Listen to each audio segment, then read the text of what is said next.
Hello and welcome to this week's HealthTech Hour on UK Health Radio, the world's #1 talk health radio. Each week we bring you the best news, views and interviews with the people who are shaping the healthcare landscape in the UK and beyond.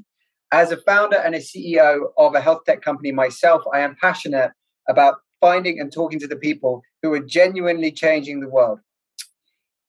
It's great to be back after a little summer break, after our hollybobs. And oh my goodness, there's been a huge amount of stuff that's happened since we stepped away from doing the last live show.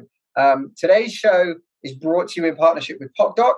PocDoc is on a mission to make blood testing easier by letting anyone test themselves using the PocDoc app. Our first test is a full 5-marker lipid panel, which you can do via smartphone and gives a full quantitative result and health assessment all in 6 minutes, all in the PocDoc app. So we, just in interest of full disclosure, PocDoc is the company that I run, and we're currently rolling out through pharmacies and corporate wellness. So if anyone's listening and is interested in learning more about PocDoc, whether you want to test people in the pharmacies or at work, head to mypocdoc.co.uk or find me on the socials. It's at Steve Roost on Instagram and Steve Roost on LinkedIn. So finally, before starting the show, the last bit of admin that we have to do is to say thank you to everyone for listening. Whether you're listening live on UK Health Radio, we're getting about between 50 and 60,000 people listening live for every show, which is incredible. So thank you very much for being here. And thank you if you're listening on demand on Spotify or any of the other podcast platforms on Spotify. We currently have a 5-star rating, so thank you for that. Or on YouTube. So all of the videos from all of our shows are on YouTube, and we have over 1,000 subscribers and thousands of watch hours. So again, thank you very much. Obviously, much appreciated. It can't just be my mum who's watching, so there must be other people out there who enjoy what we're doing. So thank you very much for supporting the show. So on to the day. What a day today. So the day that Boris leaves and Liz Truss starts, she's got the toughest in tray for an incoming Prime Minister since Churchill took over from Neville Chamberlain. There's a lot that she's got to figure out, and it's a tough call as to what should be at the top. But some may say that the NHS staffing crisis and the NHS backlog are the #1, #2 things that Liz has to do. And I hope that Liz, Keir, Wes, and whoever becomes the health secretary, whoever gets the portfolio, are listening to this show, because today our guest may very well have the solution, or a solution. There might be lots of solutions. It's a complicated problem, but he may well have one or two. So today's guest is Ahmed Shahrabani, CEO and founder of Locums Nest, which is the leading workplace technology company for the NHS. Now, workforce technology might not be something that everyone's completely familiar with, but Ahmed has built a company that's dedicated to helping the NHS basically fill all of the record vacancies, 130,000 vacancies, which is a record high that was announced last week, and get through the backlog and save money. So Locums Nest recently announced that they're closing in on saving the NHS over £1 billion. Actual cash saving to the NHS of £1 billion, which is a big number. So Ahmed, welcome to the show. How are you? Yeah, no, thank you very much, Steve. Thanks for having me. Very well, thank you. Yeah, big day for the UK, busy day for the UK, but I guess we'll try and compartmentalize the NHS and into the workforce sphere. But it's good to be back. Yeah, we can break it up a little bit. We can break it up a bit. So how was your summer? Busy, I expect? Yeah, no, Steve, good summer, thank you. Managed to take some time off, but for us, it was quite a busy time. We had a funding round that closed just before summer, so as I'm sure you can imagine, a company in a real nice, fun growth phase. So lots of new people joining the company, lots of great people. So it was actually around the UK for most of it, getting them on board, getting them part of the team, getting the culture right, and sharing our vision, really, so everyone gets up to speed as quickly as possible. But good. How was yours? Yeah, busy. It was good. A little bit of family time, a lot of work. There's a lot happening at PocDoc Towers, as well as trying to plan for the next series of the HealthTech Hour. The next kind of upcoming show cycle that we have, which is super exciting, which kicks off the day with you. So before we dive into the issues of the day and try and, like you say, compartmentalize them, let's just take a step back for everyone listening and talk a little bit about how you came up with the idea for Locums Nest. What was the pain point? What was the problem that you identified? Because you were working as a doctor at the time. What was the sort of the core pain point you saw and that prompted you then to start the company, and give us basically the origin story so that everyone listening can kind of get on the same page about Locums Nest. Yeah, no, of course you would. With pleasure. And just for the record, still practicing. So I do the odd weekend here and there on the respiratory wards.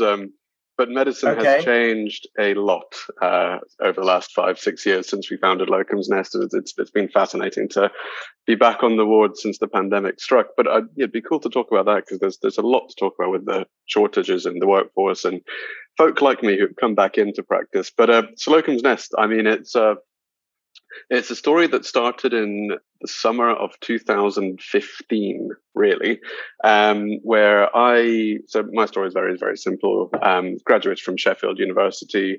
That's where I went to med school, moved down to London, which is where I met Nick, the other co-founder. We worked as doctors together at an NHS trust in South London. And it was there where we were exposed firsthand, almost from day one, which was the real sad part, where there was clear that there were gaps in the rotas and there simply weren't enough doctors to fill all the shifts that the hospital needed filling. So a typical Friday for us would be turn up to the wards, do a ward round, do your jobs as doctors, and then at some point in the day, you'd be contacted by the rota manager, and he or she would come down and say, Ahmed, Nick, John, Jane, please can you pick up the shift this Sunday? We'd often say no because we were rotated to work the following Monday, or we had other plans. We were fresh out of med school, so we weren't too brave and bold to want to do extra work. And so if the rota team couldn't find somebody on the ward to fill up the shift just by having conversations with people, they would resort to a barrage of phone calls, emails, texts, bleeps, asking the friendliest consultant of the day to come down to the wards and ask the juniors to pick up an extra shift over the weekend. So quite a time-consuming process, and sometimes it didn't feel very fair having your arms twisted. Yeah, I can imagine. And because obviously doctors, there are lots of different, this is going to sound so stupid, there are lots of different doctors' specialties and things like that. Was your experience completely common across everything? That little vignette was happening every day, everywhere, across the board, in effect, or not really? Absolutely. There are shortages in the NHS at every grade, every specialty, every trust in the country. So this isn't unique. I mean, we were working on a general surgery firm at the time, which is one of the larger departments where you'd think it would be the best staffed, but this was a global issue across the UK. This was back in 2015. So has this, again, I don't know how far to go back, but has the health service sort of always been understaffed versus optimal staffing levels? Or has there been a point where it was okay and then from that point it's gotten worse? Because obviously, for a really quite a long time now, people have talked about these shortages. So I just was interested, what your view would be on that. Of course. And look, Steve, I'm not a politician. So I can only really talk with any confidence from personal experience and the knowledge that I know. So my timeline of staffing really starts 2014, which is when I started practicing. And I have to say over that time period, it's sort of yo-yoed actually. So from 2014-15, there were real issues, and a lot of doctors left the NHS full time to go to Australasia to find other portfolio careers. It was at the time when Jeremy Hunt was in power, and there were all the junior doctor strikes, which made the news, and doctors were out in force on the picket lines. We're gonna come back to that because I want to go into. Sure. Yeah. No. Of course. For sure. Okay. Sorry. Carry on. No. So I was just the workforce pressures increased dramatically in that year, and we'll come on to the whys and the whats later. And it kind of gradually got worse and worse and worse. And then COVID hit, and then you had a lot of doctors who came back into the system to help out. There was a big kind of wartime effect where people volunteered and they wanted to really support where they could. So actually the shortages at the peak of the pandemic were probably at their best, i.e. there were the fewest gaps in the NHS then. But now we have yo-yoed all the way the wrong way, where the sector supply isn't being used, and actually the backlog of cases is an all-time high. International recruitment is very tricky because this is a global shortage of workers, not just within the UK. So we are probably at the worst we've been at so far. Yeah, well, I mean, that's what the figures would suggest, and you know what you said there about with the COVID crisis, the numbers looking better. That was probably a bit of a false economy, right? In the sense it looked better because they did, a credit to them, an amazing job to get recently retired or otherwise non-practicing professionals back into the NHS. But you know I know that we talked about this before when we were planning the show. That's not necessarily continued to keep those people in the workforce. No, it hasn't, and I suspect we'll get onto that. But I guess just to segue back to Locum's Nest. Yeah, let's go back. Let's go back to Locum's Nest. So no, I mean that was the problem. So very, very opaque, convoluted way of finding somebody to pick up an empty space on a hospital rota on a ward. And can I just ask one question about that? So, and this is more just for everyone listening, because we always try and bring it back to the patient and why this matters to the people listening, just at a very basic level. If a shift shortage, a rota slot doesn't get filled, what are the downstream impacts on patients? Just like fundamentally. Yeah, I mean, without trying to scaremonger everyone, what typically happens is you will have as a junior doctor, you'll typically cover one to a few wards in hours and out of hours. If there are worker shortages and there's a gap on a ward, you will need to cross cover. So you cover multiple wards. And what that typically means as a doctor is you'll do the critical jobs. So unfortunately, what it can sometimes lead to inadvertently are things like delays in discharges, where some admin tasks aren't performed as quickly as they could have done. Because, of course, if you're short-staffed, you deal with the sickest and the people who need you the most before going down to the admin side. There are economical arguments why that's not the right thing to do, but of course, as a doctor, you're obliged, got an oth to treat the sick. And also your personal risk in a not necessarily a liability way, but your sort of, like you say, your obligation would be to treat the sickest people first because they're the most at risk of getting sicker or having serious complications or potential fatalities. And unfortunately, if you've got limited time resource, you have to make a tough decision. Correct. Absolutely. So that's typically what happens is some tasks which are deemed non-urgent or routine, one could say, are typically pushed to the following day or the following shift when the wards are better staffed. Because it's typically weekends and out of hours. In theory, better staffed, right? In theory, they're better staffed, but does this kind of can this sometimes cascade slightly? Or well, it doesn't. The way it cascades is much more related to clinical pathways. So you have delays in discharge planning on the wards, which will lead to delays in the number of beds in intermediary wards, like the acute medical units, which will then lead to delays in the emergency departments, which is when you start hearing the stories of patients on trolleys, queuing outside the hospital and treated in corridors, which is inappropriate. Doctors hate it.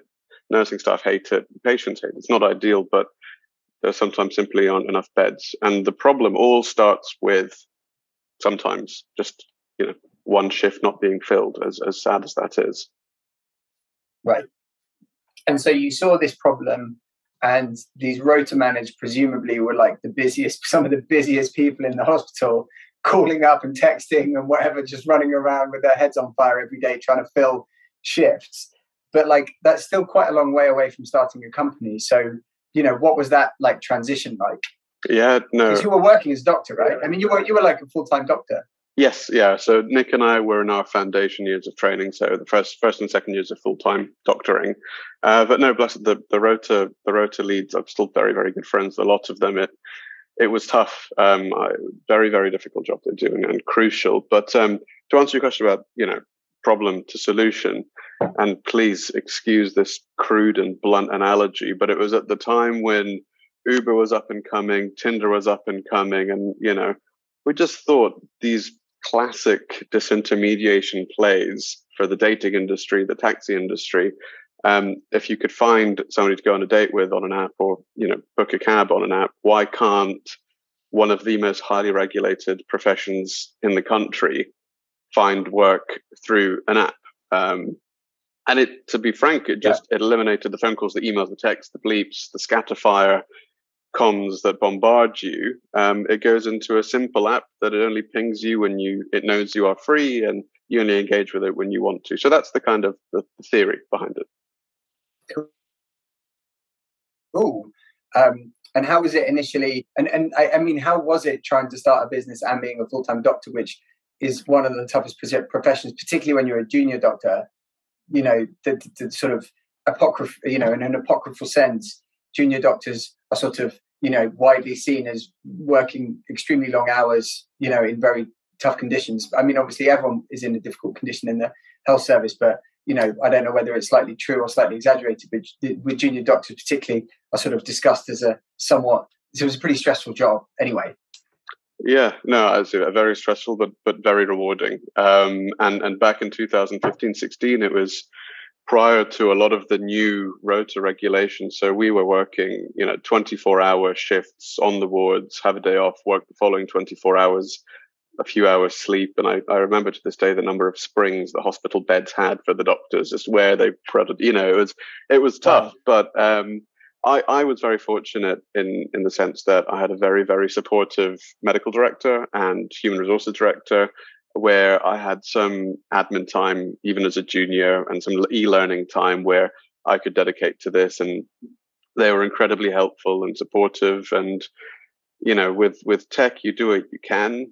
You build your MV, your minimum viable product, but you need somebody, a supportive partner organization to help you get up and running. And for us, that was the trust I was working at in Guildford. And it was a lot of out of hour meetings and sessions with Nick. And so. Do you think, because obviously being in health tech and things like that, you can't really, the NHS is sort of like the giant elephant in the room, in the UK anyway. And it's sort of, are you working with it? Are you not working with it? How are you working with it? And those type of things. And do you feel like, weirdly, being a doctor, first of all, you were able to see the problem and live the problem and diagnose the problem far more quicker with greater acuity, and then also, like you say, get that MVP into an NHS entity, an NHS body more quickly versus potentially someone who wasn't necessarily inside the system trying to solve that from outside? Yeah, no, I mean, of course, and maintaining my clinical practice has helped us adapt the technology to see how recent time clinical practice has changed. But no, I mean, it massively helpful. You need to know the system inside out and really be part of it. Otherwise, it feels the tech sometimes feels a bit sterile, to excuse the pun there, but you need to have an app created for users. Yeah, and also you need to have the trust of the people in order to allow you to then roll out what will be at the beginning, fairly basic MVP versions, but they trust you, they trust your clinical background, they trust your experience, you have those relationships, and that allows you to do that. Whereas, if it was tech company XYZ who started to go around and pitch, hospital trusts on this new system, I can imagine that would have been a little bit harder. Yes, no, absolutely. And doctors talk, there are 1 in 2 doctors in the country are on Locums Nest now, right. And they pass on good ideas to one another. Is that right? 50%? Yeah, just over. You got 50% of the doctors. And it's growing, and doctors talk, and it's a really nice community of clinicians, and word spreads when it helps. And was it just give step by step, just because I'm interested, and I'm sure people are interested. Literally, how does it work? You don't have to be on screen 1, it says this, but just from a doctor's perspective and from a rota manager's perspective, how does it work? Yeah, so I guess it's 2 elements. So the rota manager side of things, they've got their platform where they have a very, very easy way to publish their vacancies that they have on their rotas. It takes seconds as opposed to minutes or hours with the old school way of doing things. With the doctors, every doctor has a unique profile. We link in with the General Medical Council, which is the main kind of professional body in the UK. And I'm talking just doctors here, but all NHS workers are now on Locums Nest, nurses, AHPs, etc. But if we just use doctors as the example, they download the app, it pings to the GMC, They have a profile that's auto-populated to some degree, and they add the nice bits to it. And then the app will detect their specialties, their grades, and will show them shifts that match exactly what they want. It'll link into their calendars, their rosters, etc., etc. So it's just a very, very easy way for a doctor to find work where they want, when they want. And they're helping the NHS because we're not a locum agency. We're connecting NHS doctor to NHS shift. Right, that's interesting. So you're keeping everything within the system. Correct. Yes, we are not a locum agency. A lot of the savings that we've alluded, which is approaching the 1 billion mark now in pound sterling, are shifting workers back into the system, so back into the NHS. And I'd love to talk about how we're now working across NHS Trust borders and boundaries on how, if you're a doctor at one NHS hospital, you can now pick up shift at your neighbouring hospital without having to jump through lots and lots of hoops. So it's putting the end back into NHS. We're going to get, we're going to get into that, because I remember that from our last chat, where like up until it sounds like you've broken down this barrier, but I'm sure very few people listening, maybe they didn't know this, but it was very, very hard. Let's say if you lived in Buckinghamshire, but you wanted to work in Oxfordshire, which are next to each other. And, I used to live on the border of those two counties, and you could cross between them in a few minutes. And it was like, from Stoke Mandeville to the John Radcliffe was maybe 45 minutes in a car. You would not have been able to do shifts in both of those as a doctor, right? Or you couldn't have done it very easily. It was very difficult, if not impossible. Very difficult, and done in not the right way. It's interesting you mentioned those two trusts, but yes, no, I'm very happy. I can talk about it now if that works. Well, no, our producer is yelling in my ear that we have to go for a 2-minute commercial break, and then we will be back, because let's dig into this, and then Ahmed, you can tell us what on earth is happening with the NHS staffing crisis. What on earth is going on? So we'll be right back after these commercial messages. Sure, thanks.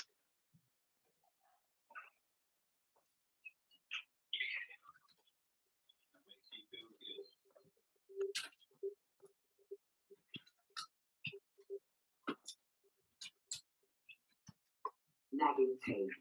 Rheumatoid cells know that a small amount of the patient's own bone marrow and blood cells can treat many painful conditions with regenerative orthopedic therapy. This is an attractive treatment option for painful joints, back pain, sports injuries, and many other conditions.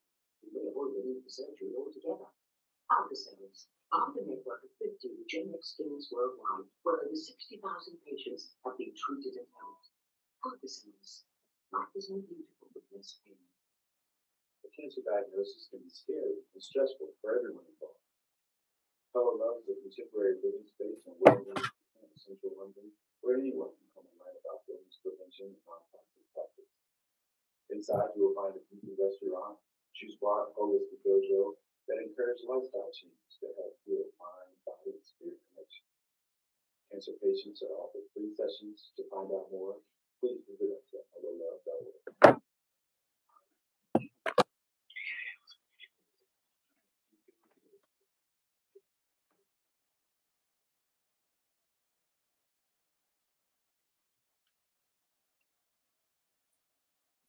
Okay, hi everybody. Welcome back to this week's HealthTech Hour with me, Steve Roost, and Ahmed Shahrabani. This week's HealthTech Hour is brought to you by PocDoc. So, Ahmed, before we start, we were going to talk about, or fundamentally, I think let's talk about the staffing crisis and how we got to this point. And I guess, well, let's just start there. Give me your view on what is going on, and then also obviously how Locums is helping. But set the scene a little bit, because the headlines don't look good, and I think people's experience on the ground isn't that great either, at the moment. So what do you think? What are your thoughts? No, thanks, Steve. So firstly, it's multifaceted, as we're all aware, and it's useful to know that to kind of comprehend that the waiting list issues across the country are directly linked to staffing. The two go hand in hand.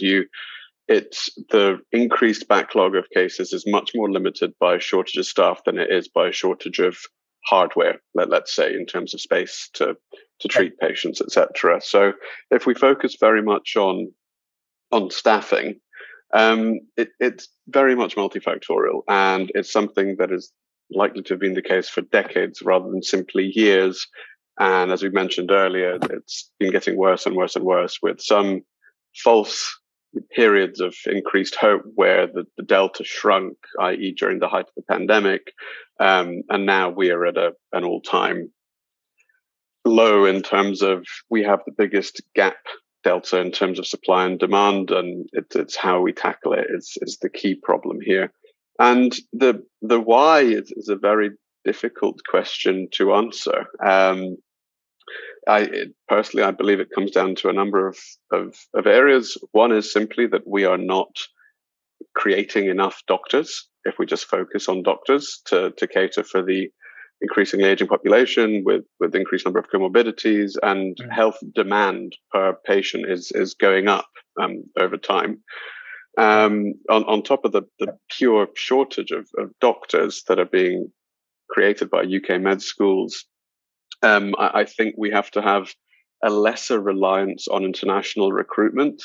This is a global issue, and the population in a foreign country are just as important to the human race as the population here. So I think it's prudent that we don't think of just taking resource from other countries and bring them here as if we're solving a problem. We're realistically actively damaging somebody else's population. So the way we look at things, or I look at things, is yes, we need to have a health system where we have enough doctors who are going through university, who are being trained as UK doctors who can then enter the system. But that's not an overnight fix. It will take years, probably closer to a decade, to really feel the impact of increased numbers. And it's not easy to create a medical school. But on top of that, the key area that we should look at is how can we work better together using the resources that we have. And I think one mistake that people tend to think is that actually, if we simply roster our doctors better, i.e.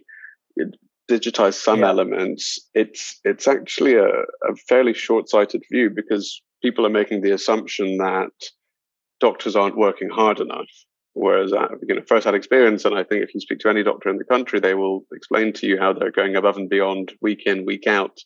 So actually, in some ways, by making things more rigid, you might exacerbate the problem, because you'll then realize a worse scale of the problem. So one thing that we are looking at is some NHS hospitals are better staffed in others. Certainly, you might have a better staffed cardiology department in one hospital, and then a relatively poorly staffed gastroenterology department in that same hospital compared to the neighbouring hospital. And I won't name any, because I don't want people to think I have any underlying knowledge of them. But Hospital A and Hospital B. And at the moment, Hospital A and Hospital B would typically compete with one another. As you alluded to before the break, there is no way for a Hospital A doctor to work a shift at Hospital B without having to jump through lots and lots of hoops and lots of hurdles. Totally bonkers. It's disappointing that that's where we are. And we've mentioned a few times, NHS. How did we get to that point? Is it just that's how the system grew up? It's how the NHS is. It's a tricky one, because we have NHS Trust, and then now we had CCGs, and now ICS is forming. You have this collaboration, then dissolving of that collaboration on and off, and it goes in cycles. And I think that's fundamentally left to NHS trusts looking after themselves, and that's how they get paid. The budget goes to the trust, so a trust has buying power, and that's changing slightly with the formation of ICSs, these integrated care support systems. But what we are saying is, if we just use that analogy, and I promise it'll be a quick one, Hospital A, good cardiology department staffing-wise, poor gastroenterology. Hospital B, poor cardiology department staffing-wise, very, very rich gastroenterology staffing. We are saying, let's connect the two. We'll build a digital bridge between them. So if on any given Sunday, Hospital B needs a cardiologist, Hospital A cardiologist can work seamlessly. And whilst that won't solve the staffing crisis, we have a data point of roughly 1.5 million data points of doctor movement, and you do improve things by about 10%, i.e., 10% of shifts that previously were gone unfilled, you help with that. And the beauty of that is, I think it's like any. Sorry, I was going to say like any. You're dealing with patients and human beings, right? So any percent, particularly the numbers that you talk about in a hospital. I mean, it's such large numbers that 1%, 2%, 10% is a huge number of people that have been treated or discharged or moved from emergency into intermediary or intermediary into discharge, whatever. It could have a huge impact. So 10%, although people might not get whoop-de-doo about it, but that could actually make a massive impact. Well, no, huge. And 10% is material.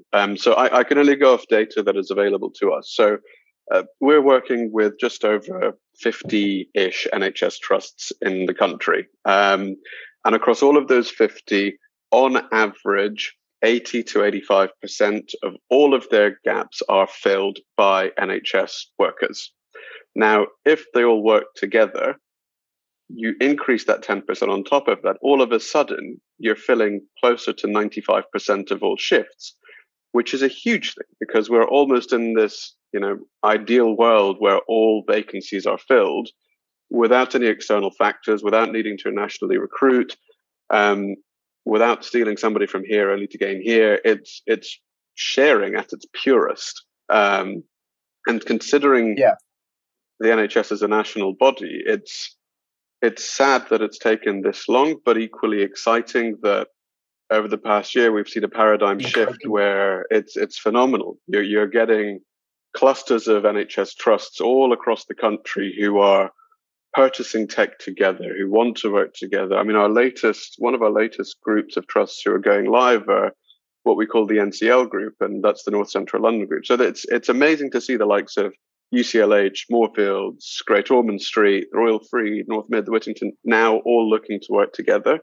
And that is a significant part of London. So it'll be the largest group of NHS hospitals in the capital to do something. But, I don't want it to be London-centric. Wow. This is happening all across the country.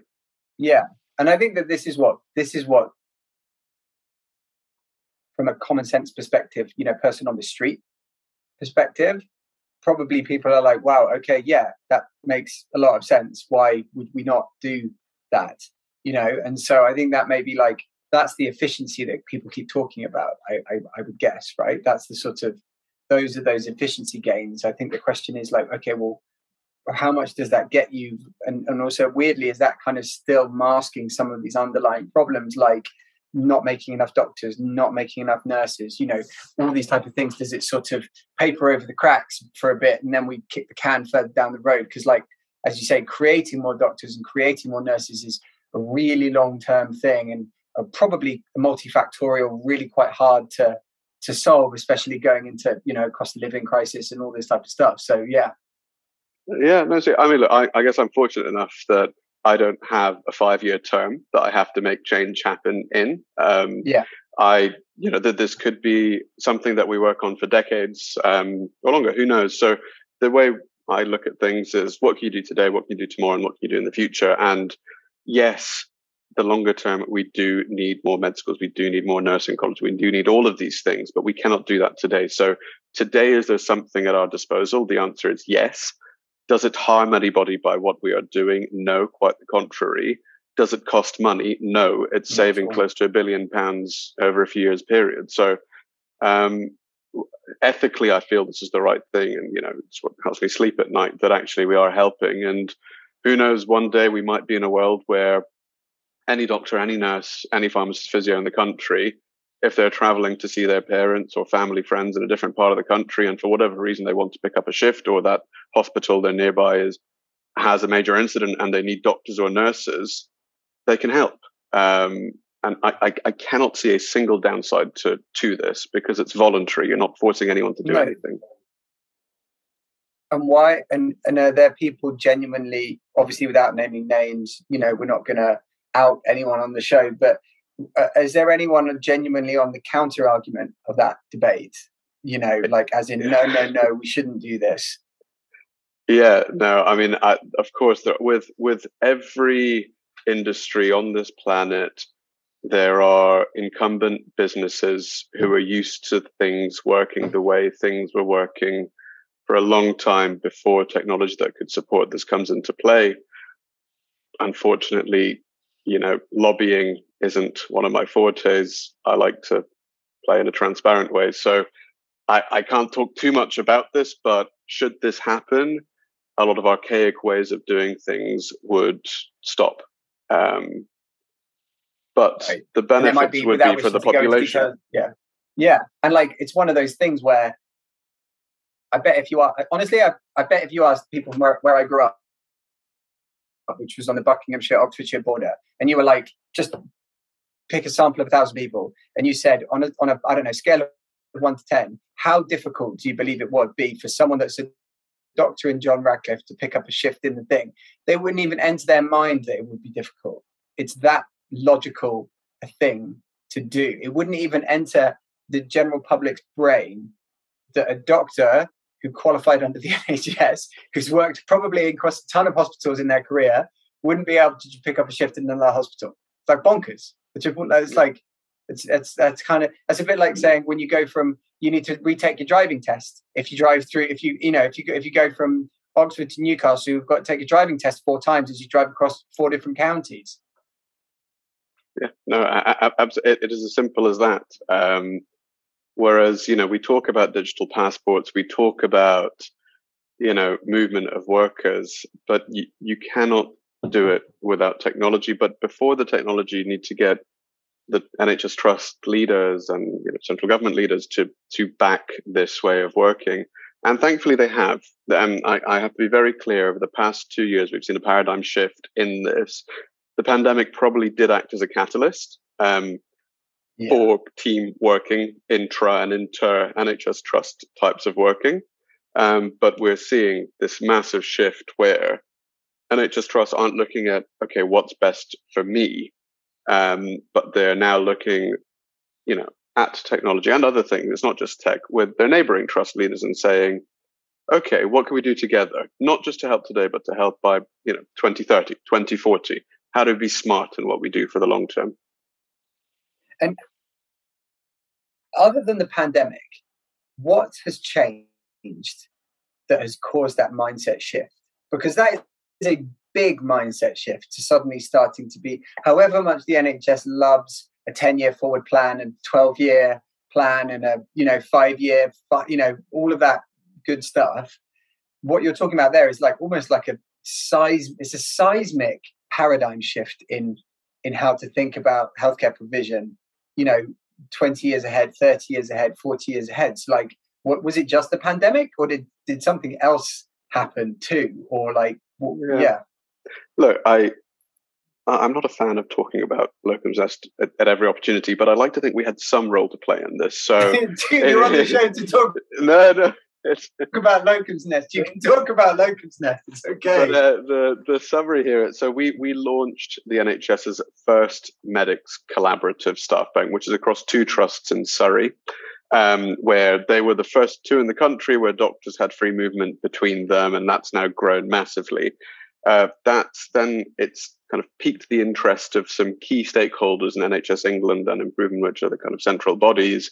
And I suspect and hope, because of the types of people that this kind of interested, that's led to some policy decision making. And now we have the formation of ICSs, where it's semi-mandated that they need to provide evidence by X date that they are doing something like this in order to get this payment, so they can then dissipate to their organization. So it all starts with small ideas, and then the butterfly effect all the way to people who can. But it being the NHS, does it need to be at some point, in order for it to kind of get over the tipping point, it needs to be enshrined in policy because it's the NHS? Is that how that sort of works? Or like, do you see what I mean? Because at some point it needs to kind of make it up through that atmosphere to the, the upper echelons, and then there needs to be a policy kind of sent down. It certainly helps. It's not a magic bullet. that in conjunction with the fact that you're getting a lot more doctors in management positions now, and not just doctors, but clinicians really as well, you are starting to see the people on the ground to really start to help support decision making across NHS Trust board level or board meetings, which is really, really very helpful. The number of doctor CEOs, nurse CEOs are all going up over the past few years, certainly. Right. Interesting. Well, that might have some, I would suspect that has something to do with it. I think that's probably another one of those things that the general public doesn't realize about another change that's taken place, that actual clinicians are moving across and up into the management of NHS entities, which is definitely going to make a difference. Yes, no, absolutely. Right. We're going to do another 2-minute break, and then we're going to come back. And there's a few things I want to kind of cover off, particularly around the old junior doctor crisis, and then, a few things here or there just to pick up on some other things. But we'll be back in 2 minutes with Sure. Ahmed Shahrabani from Locums Nest.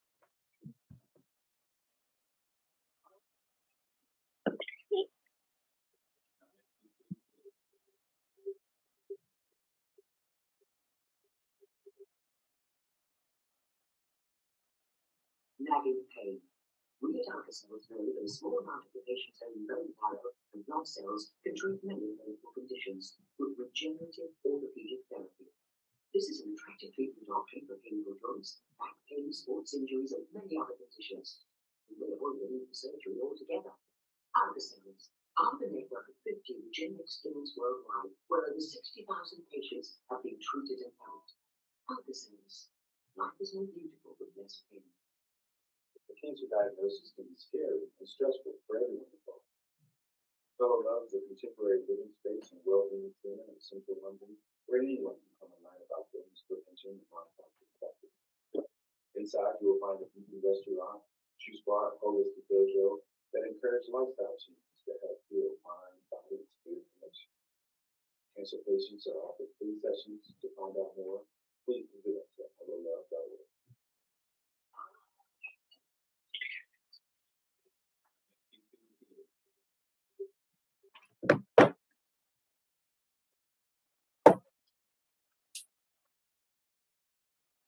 Hello and welcome back to the last part of this week's HealthTech Hour on UK Health Radio with me, Steve Roost, and Ahmed Shahrabani of Locums Nest. This week's HealthTech Hour is brought to you in partnership with PopDoc, revolutionising the blood testing space. So, Ahmed, before we shut, we were talking all about the NHS staffing crisis. So, if Liz, and I think that you were being very humble. That's one of the reasons I like talking to you, because you're an extremely successful person that's done a huge amount of good in the world, but you're still extremely humble, which is fantastic. And not wishing to put Locums Nest sort of front and center when you've obviously had such a huge impact in this area. But if Liz or any of the leaders of the NHS, I mean Liz Truss, I don't know her, I don't know why I call her Liz, but if she's listening, or if anyone is listening, what would you want them to do now to make? I know it's multifaceted, right? But like, what are the 1, 2, and 3 things that you think should be done in the shortest period of time to try and exacerbate these things? To use your model of what can I do today, what can I do tomorrow, and then there's the longer term. Yeah. What can you do today is listen. Listen to the clinicians, listen to their pain points. I was out of clinical practice for just over 4 years, and when I came back, my word, that things change. So the knowledge that people hold on to from their time a few years ago, or the connections a few years old, is very different to today. So if I were Liz, I would spend my first few days, weeks listening to clinicians, not just the leaders, but the people on the ground too, to understand what they feel is going on. There will be a lot to chew on. Can't advise on all of them, but if I wanted quick wins as the Prime Minister, and immediate, felt benefits by the UK population, general public, I would mandate that if you're a doctor anywhere in the country, or a nurse, or a pharmacist, or a physio, anybody who works for the NHS in any capacity, I want to make it my objective to make it as easy as possible for you to cross-cover shifts across NHS trust boundaries, The technology is there to do it. It's not just us, although we are the best, of course, I'll say that. But there's plenty of others out there that would do it. But you will immediately, even before this winter, and winter is going to be difficult this winter, see an impact, not just in financial savings, but in clinical outcomes. And this is a zero-risk approach until somebody tells me otherwise. But I've been doing this for 6 years now, and nobody's told me a reason why this is a bad idea.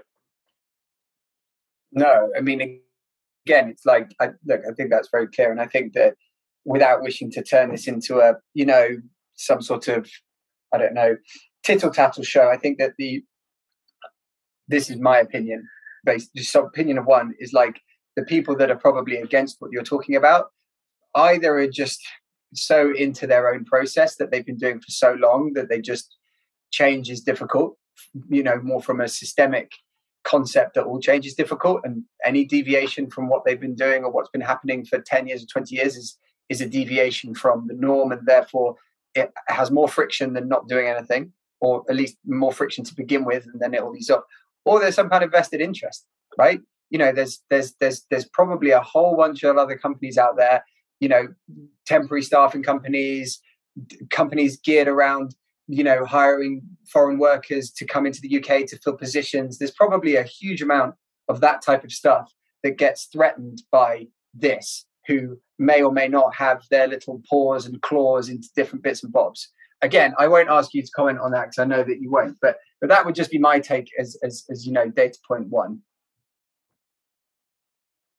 Yeah, Steve, I plead the fifth, but I plead the fifth on this, but no, I'm not saying anything because I think most listeners will probably know you're absolutely right, and it's not just in the health industry; it happens everywhere. And unfortunately, when companies scale and they have the fingers in a lot of areas, then it's tricky to break that because the people in high places typically will know them. So it really takes very, very powerful data and arguments, which we are generating. £1 billion is difficult to dispute.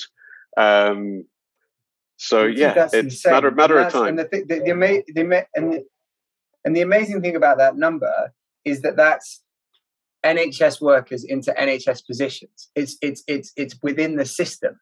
Like it's not like sourcing other people at a cheaper price and bringing them in, and therefore you're saving because you're cleverly hiring in people at a lower band and blah blah blah. It's literally more efficiently using the resources that exist in the amazing NHS that we have in a way that then still saves money, and also then at the end of the day actually helps patients, right? Because these shifts being filled, that's patients that are having a better experience or an experience or being treated or however you want to. I think that's what really gets me about some of these. I think people get. I think now there's a bit of saturation about this 130,000 or 120,000 or 140,000 vacancies or whatever it is. It's sort of like a bit of blindness as to actually what the impact is until there's another story about ambulances queuing at A&E and people being treated in the corridors and things like that. It's sort of like there's no. I don't know. There's not much of a. It's hard to see the human impact until it gets to the point where there's images of ambulances, but there's such a huge human impact before that point, right? Like the people that are discharged 12 hours late or 24 hours late, or the people that can't get to go, that have their operations cancelled, or all these different things. Yeah, no, absolutely. And I think, see, one thing that we haven't mentioned is, this whole area of discussion isn't forcing anyone to do anything they don't want to. We are not saying, we're going to create a much more rigid roster where you will then have to work twice as much across NHS Trust boundary. What we're saying is we're giving you the choice. And when people have the choice in every walk of life, they will feel empowered. They will likely do a better job. They will be more productive, and they'll want to learn. So that's kind of a key area, the kind of wellness and well-being side of things that people ignore, because as you say, it's easy to focus on the numbers. But actually, every doctor that you support, every nurse that you support will end up, impacting 30, 40, 50 patients a day, who will then impact, 100, 200 of their family members every day. So it cascades in such a beautiful way, but it starts so simple. Absolutely. And, people are scratching their heads about how do we get more doctors and things like that. And it's like, well, hold up a second. Why don't we just use the doctors that we have who already want to work, who are actually up for more shifts or different shifts, or let's just try and put them into places where they can work. Why don't we do that? I think that makes total Steve, sense. Let's switch slightly just to begin with. Sure. No, just on that note, I wasn't sure which way we're going to go, but there are, in a very, very blunt way, there are 10,000 doctors in the country right now who want to work more, who cannot, who did help during the pandemic. And I think, if I was coming into a position where I could help, I would speak to the likes of Health Education England and really work with them to say, why aren't we supporting these doctors? And I don't know if we have time to discuss this at length, but I'll be guided by you. There's a lot to be said here. Go. Yeah, no. So go for it. I think this is another one of those things that we talked in the pre-show about this, and this is another thing I think that deserves more attention. So go for it. I think it's really interesting. Yeah, no. Again, so this has very little to do with Locums Ness, and this is more of anecdotal stories. So pandemic hits March 2021 or 20. I get my years wrong. Whenever the pandemic hit, the UK, so the General Medical Council and various other bodies went to all doctors who had their license to practice frozen for a while or had just gone to retirement and said, please, can you help us by coming back and helping on the wards? And it was amazing. Nearly 10,000 doctors said, yes, we'll help. But even then, there was very, very little guidance. It was each to their own. So I was one of them. I ended up spending a lot of time with old friends who would defrost my medical knowledge, and I would dive into the deep end with trying to learn what the latest clinical guidelines were. I did a bit of shadowing, and then I ended up on the COVID wards, and it was amazing. On the COVID wards, you would be working with a consultant breast surgeon, a dermatologist, a HIV specialist, and a respiratory doctor. Wow. And it was a real wartime effort where there was a big familial feeling, the firm feeling of being a doctor came back into play, and we had a great time. As doctors, because we felt so supported. That's something that's been lacking in recent years, and it felt like we were, as clinicians, more policed rather than empowered.